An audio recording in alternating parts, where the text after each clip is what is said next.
Hello friends, this is Tim Collins coming to you again with our weekend word. On Wednesday night, August the 1st, we ate supper at Chick-fil-A. Some people would say that it makes us intolerant and bigoted. I didn't see it that way. In fact, I think the church's approach to homosexuals is entirely wrong for the most part. Understand, I believe that homosexuality is sin. God hates it. God abhors it. And people who practice a homosexual lifestyle will spend eternity in hell separated from God.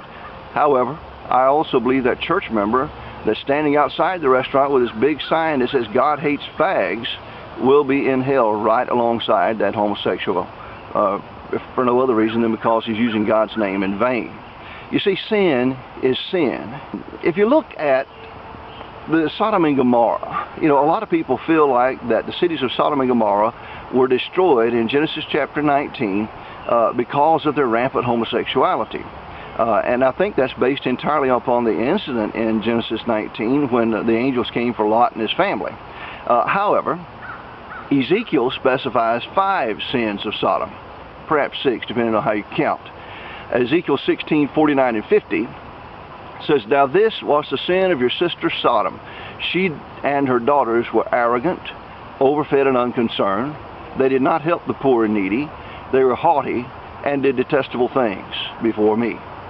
Therefore I did away with them, as you have seen." So let's look at that list and compare it to the church world in America today. I said the church world in America today. That list included arrogance, gluttony surrounded by hunger, neglect of the destitute and needy, haughtiness, and finally, they did detestable things before God, and I believe that probably refers to their rampant homosexuality.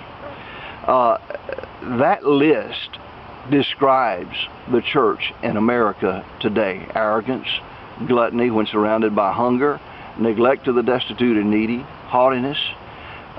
In Luke 17:28, Jesus told us in the last days the culture would be the same as it was in the days of Lot.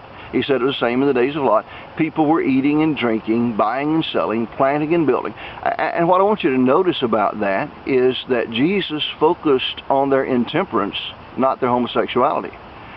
Am I defending homosexuality? No. It's sin. But so is intemperance. Ignoring those who are needy around us. And we'll be judged on the same basis. Believe me, God is serious about sin.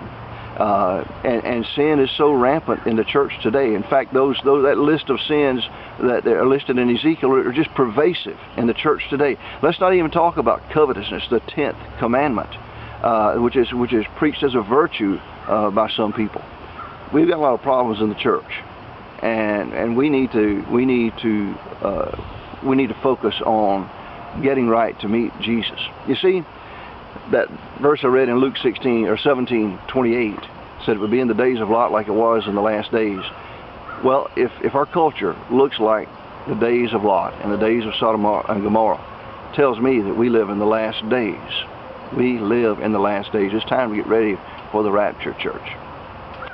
The old preachers used to say, if God doesn't judge America, he will have to apologize to Sodom and Gomorrah. That may very well be true, but we will all stand before God. All of us will stand before God and give account for what we've done with our lives and whether our name is written in the book of life. God bless you. Be in church somewhere Sunday. We love you.